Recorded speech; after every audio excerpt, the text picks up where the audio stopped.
Hi viewers, welcome to our channel. ప్రస్తుతం మనతో పాటు సీనియర్ జర్నలిస్ట్ దామ బాలా సార్ వారితో మాట్లాడదాం. నమస్కారం సార్. నమస్తే. సార్, బెంగళూరులో ఒక 29 ఏళ్ల అమ్మాయిని అతి దారుణంగా చంపేసి 59 ముక్కలుగా నరికి ఫ్రిడ్జ్లో పెట్టేశారు. ఒక 1 వీక్ తర్వాత ఇష్యూ బయటపడింది. సో బయటపడిన తర్వాత దేశవ్యాప్తంగా కూడా సంచలనంగా మారింది. అసలు ఈ హత్య ఎలా జరిగింది, ఎవరు ఆ అమ్మాయి, ఎందుకు చంపారు, మరి వాళ్ళని పట్టుకున్నారా లేదా, ఏ విధంగా బయటకు వచ్చింది సార్ ఈ కేసు? 2 ఏళ్లకు ముందు ఢిల్లీలో శ్రద్ధా వాకర్ అనే ఒక అమ్మాయిని వాళ్ళ బాయ్ ఫ్రెండ్ అంటే ఇంట్లో కలిసి సహజీవనం చేస్తున్న ఆఫ్తాబ్ పూనావాలా అనే ఒక అబ్బాయి దాదాపు 34 ముక్కలు చేసి ఫ్రిడ్జ్లో పెట్టేసి వెళ్ళిపోయాడు, చంపేసి ఆమెను. అది అప్పట్లో దేశవ్యాప్తంగా సంచలనం సృష్టించిందన్నమాట. దాని తర్వాత 2 ఏళ్ల తర్వాత మొన్న బెంగళూరులో ఒక అమ్మాయిని వాళ్ళ ఎవరు చంపారనేది మళ్ళీ చెప్తాను నేను. ఒక అమ్మాయిని ఎవరో 59 ముక్కలు చేసి ఫ్రిడ్జ్లో పెట్టేశారు. ఇది ఇప్పుడు సంచలనంగా మారింది. దేశవ్యాప్తంగా ఈ హత్య అనేది సంచలనమైంది. అసలు ఎవరు ఈమె, ఆమెను ఎవరు ఇంత దారుణంగా చంపారు? ఎందుకంటే ఒక మనిషిని చంపడం ఒకటైతే, ఆ మనిషిని చంపిన తర్వాత 59 ముక్కలు చేయడం అనేది మామూలు విషయం కాదు. సో అది చేసి ఇంత దారుణమైన హత్యను ఎవరు చేశారు, అసలు ఆమె ఎవరు ఏంటనేది చెప్పుకుంటే, మొన్న బెంగళూరులో వయ్యాలి కావాలని ఉంది. మల్లేశ్వరం, వయ్యాలి కావాలి, సదాశివనగర్ ఇవన్నీ ఒక ఏరియాలో ఉంటాయి. ఒక decent area, middle class, upper middle class area అది. కొంతకాలం నేను కూడా మల్లేశ్వరంలో 3 years ఉన్నాను అప్పుడు బెంగళూరులో. మల్లేశ్వరం పక్కనే ఉంటుంది వయ్యాలి కావాలని. ఆ వయ్యాలి కావల్ అనే ఏరియాలో ఒక అపార్ట్మెంట్లో చుట్టుపక్కల వాళ్ళకి అందరికీ స్మెల్ రావడం మొదలుపెట్టింది. ఆ స్మెల్ కుళ్ళిన మాంసపు స్మెల్ వస్తుంటే వీళ్ళందరూ ఓనర్కి కంప్లైంట్ చేశారు.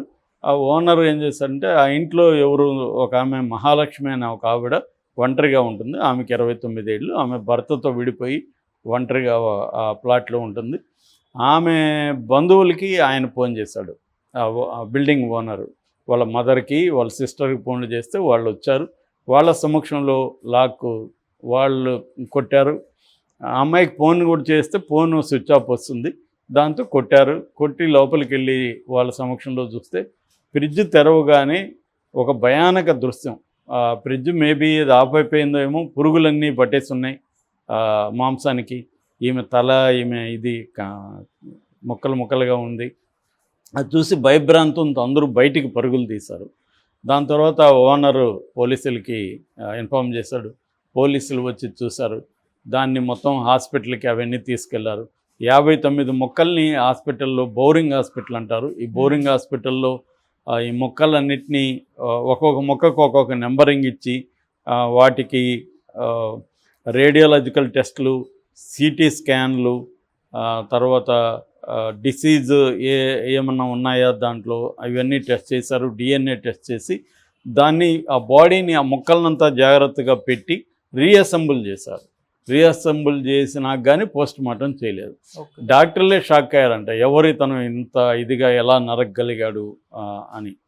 సో ఇది ఒక్కసారిగా మొత్తం వైరల్ అయిపోయింది అన్నమాట ఈ ప్రాసెస్ అంతా. దీని తర్వాత పోలీసులు రంగంలోకి దిగారు. వాళ్ళు ఆయన సిపి దయానంద్ అంటారు, కమిషనరు, ఆయన దిగాడు. మరోవైపు హోమ్ మినిస్టర్ పరమేశ్వరన్ కూడా దీన్ని సీరియస్గా తీసుకున్నారు. దాంతో డాగ్ స్క్వాడ్ వెళ్ళింది. దాని తర్వాత ఫోరెన్సిక్ టీము క్రైమ్ సీన్లోకి వెళ్ళింది. ఇవన్నీ పరిశీలించారు. దాని తర్వాత వీళ్ళ విడిపోయిన హస్బెండ్ ఉన్నాడు. ఆ హస్బెండ్ హేమంత్ దాస్ ఆయన పేరు. ఈ అమ్మాయిది యాక్చువల్గా జార్ఖండ్, బెంగళూరులో ఈ అమ్మాయి గత 10 ఏళ్ళుగా ఉంటుంది. ఈ అమ్మాయికి 6 ఏళ్ల ముందు పెళ్ళయింది. ఒక 4 ఏళ్ల పాప కూడా ఉంది. సో వీళ్ళు 9 నెలలకు ముందు వీళ్ళు విడిపోయారు. ఈ అమ్మాయి ఒక మాల్లో పనిచేస్తుంది. ఈ హేమంత్ దాస్ని పట్టుకొచ్చారు. హేమంత్ దాస్ని ఇంటరాగేట్ చేస్తే హేమంత్ దాస్ కొన్ని సంచలనమైన విషయాలు చెప్పాడు. ఆయన ఏం చెప్పాడంటే, ఈ అమ్మాయికి ఒక ఆస్రాఫ్ అనే ఒక అబ్బాయితో అఫైర్ ఉంది. ఆస్రాఫ్ అనేవాడు, వాడిది కూడా ఉత్తరాఖండ్. వాడు ఇక్కడ ఒక బార్బర్ షాప్లో, సెలూన్లో పనిచేస్తాడు. సో అతనికి అమ్మాయికి అఫైర్ ఉంటే నేను లాస్ట్ ఇయర్ 2023 ఏప్రిల్లో కనిపెట్టాను వీళ్ళిద్దరికి అఫైర్ ఉందని. దాంతో ఈ పిల్ల మా భార్యని నిలదీస్తే నా మీదే డొమెస్టిక్ వైలెన్స్ కేసు పెట్టింది. దాంతో వాడి మీద నేను కూడా నెలమంగళ అనే పోలీస్ స్టేషన్ నేను కూడా కేసు పెట్టాను. సో అప్పుడు పోలీసులు వాడిని పిలుచుకొని నువ్వు మీ ఉత్తరాఖండ్ వెళ్ళిపో, ఇక్కడ ఉండద్దు, ఇక్కడ ఉంటే వీళ్ళిద్దరి మధ్య గొడవలు ఉన్నాయని ఉత్తరాఖండ్కి పంపించేశారు. ఇక్కడికి రావద్దని చెప్పారు. మళ్ళీ అతను వచ్చాడో లేదో నాకు తెలియదు. నేనైతే విడిపోయాను. ఎందుకంటే మా ఇద్దరి మీద కేసులు పెట్టారు. నా మీద నాన్ కాగ్నిజబుల్ కోర్టు ఆర్డర్ కూడా ఇష్యూ చేశారు. నాన్ కాగ్నిజబుల్ కోర్టు నోటీస్ అంటే కోర్టు పర్మిషన్ లేకుండా పోలీసులు అరెస్ట్ చేయరు అనమాట. నాన్ కాగ్నిజబుల్ అఫెన్సెస్లో కోర్టు వారెంట్ ఉండకుండా పోలీసులు అరెస్ట్ చేయరు. సో ఇది నాన్ కాగ్నిజబుల్ కేసు కాబట్టి పోలీసులు కోర్టుకి పెట్టారనమాట అప్పట్లో. ఎందుకంటే డొమెస్టిక్ వైలెన్స్ కింద ఇతని మీద కేసు పెట్టింది.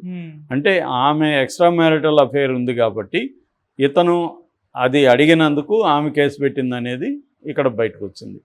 ఎప్పుడైతే ఇది ఎంత గొడవలు అయిపోయినాయో వీళ్ళిద్దరూ విడిపోయారు. ఇతను వేరే దగ్గర ఉంటున్నాడు, ఈమెమో ఒంటరిగా సింగిల్ బెడ్రూమ్ ప్లాట్ వైల్ కావల్లో తీసుకుని ఉంటుంది. మేబీ ఇప్పటివరకు అయితే కారణం కరెక్ట్గా తెలియదు తను ఎందుకు చంపాడని. ఇంకొక వార్త పోలీసులు చెప్పింది ఏంటంటే ఈమెకి ఇంకొక శశిధర్ అనే ఇంకొక అతనితో కూడా అఫైర్ ఉంది. ఆ శశిధర్ని కూడా పిలిచి అడిగారు. అతనేమో నేను 6 నెలలకు ముందైతే నేను ఆమెతో సంబంధం ఉంది, తర్వాత నేను వెళ్ళిపోయాను, మా ఇద్దరి మధ్య ఎటువంటి సంబంధం లేదు, మీరు కాకపోతే నా ఫోన్లు అన్నీ చెక్ చేసుకున్నాను, అతని ఫోన్లు అన్నీ కూడా ఇచ్చాడని చెప్తున్నారు. ఆమె ఫోన్ 10 రోజులుగా స్విచ్ ఆఫ్ అయింది. ఆమెకి వాళ్ళ అమ్మతో, వాళ్ళ సిస్టర్తో, వాళ్ళ బ్రదర్తో కూడా మంచి సంబంధాలు ఉన్నట్టుగా లేదు. వాళ్ళ అమ్మ ఏమి కలిసి కూడా 1 year అయింది. తర్వాత ఫోన్ కూడా 10 రోజులకు ముందు ఫోన్ చేసిందంట వాళ్ళ అమ్మ, స్విచ్ ఆఫ్ చేసి వచ్చిందంట. తర్వాత ఆమె ఫోన్ కూడా చేయలే. అంటే మామూలుగా ఎవరైనా మన కూతురు ఫోన్ స్విచ్ ఆఫ్ చేస్తుంటే మళ్ళీ మళ్ళీ చేస్తాం మనం, ఎందుకు స్విచ్ ఆఫ్ చేయాలి. ఆమె 10 రోజుల నుంచి పట్టించుకోలే. ఫోన్ స్విచ్ ఆఫ్ అంటే వాళ్ళ మధ్య సంబంధాలు. అంటే ఇక్కడ క్లియర్గా మనకి ఇప్పుడు పోలీసులు చెప్తున్నది ఇవన్నీ ఏంటంటే ఈ మహాలక్ష్మి అనే 29 ఏళ్ల అమ్మాయి అందంగా ఉంది ఫోటోలు చూస్తే.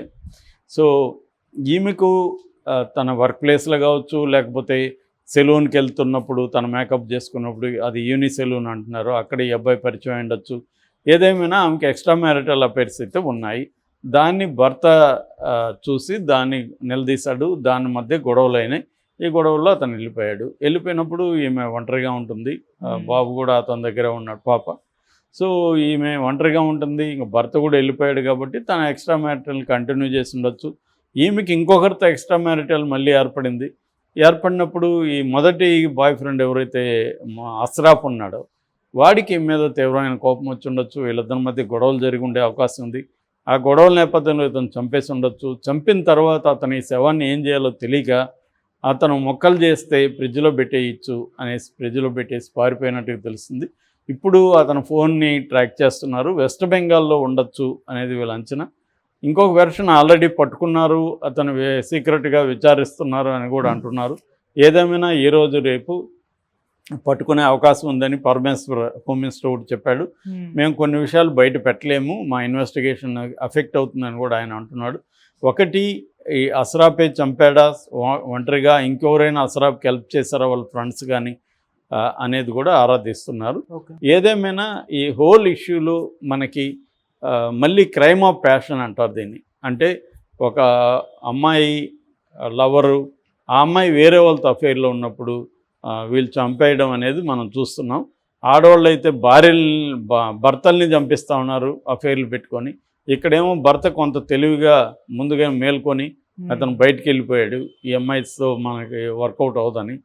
దాంతో ఈ అమ్మాయి అతను అడ్డుగాడు కాబట్టి ఫ్యామిలీతో కూడా సంబంధాలు లేవు, ఒంటరిగా ఉంటుంది, ఇండిపెండెంట్గా ఉంటుంది, 29 ఏళ్ళు. సో అందంగా ఉంటుంది కాబట్టి చాలామంది అబ్బాయిలు ట్రై చేసి ఉండొచ్చు. అందులో ఒకరితోనూ ఇద్దరు. జనరల్గా ఈ కైండ్ ఆఫ్ అమ్మాయిలు మల్టిపుల్ రిలేషన్షిప్స్లో ఉంటారు. ఒక్కరితో ఉండడం అనేది వాళ్ళకి సాధ్యం కాదు. ఎందుకంటే ఎక్కువ మంది అబ్బాయిలు ట్రై చేస్తుంటారు, వాళ్ళల్లో కూడా చాలామంది నచ్చుతారు, వాళ్ళని కాదనడానికి వీళ్ళ దగ్గర ఏమి ఆన్సర్లు ఉండవు. సో అలాంటప్పుడు మల్టిపుల్ రిలేషన్షిప్స్లో ఉంటారు. చాలామంది ఏమనుకుంటారంటే ఇండియాలో నేను చూస్తుంటే ఫేస్బుక్లో మిగతా వాటిలో ఫ్రీడమ్ అని, నాకు చాలా ఫ్రీడమ్ ఉంది, నచ్చినట్టు ఉండని రామ్ గోపాల్ వర్మ వాళ్ళు చెప్తుంటారు. నచ్చినట్టు ఉంటే ఇలా జరుగుతుంటాయి. నచ్చినట్టు ఉండడం కాదు, నచ్చినట్టు ఉండడం వల్ల వచ్చే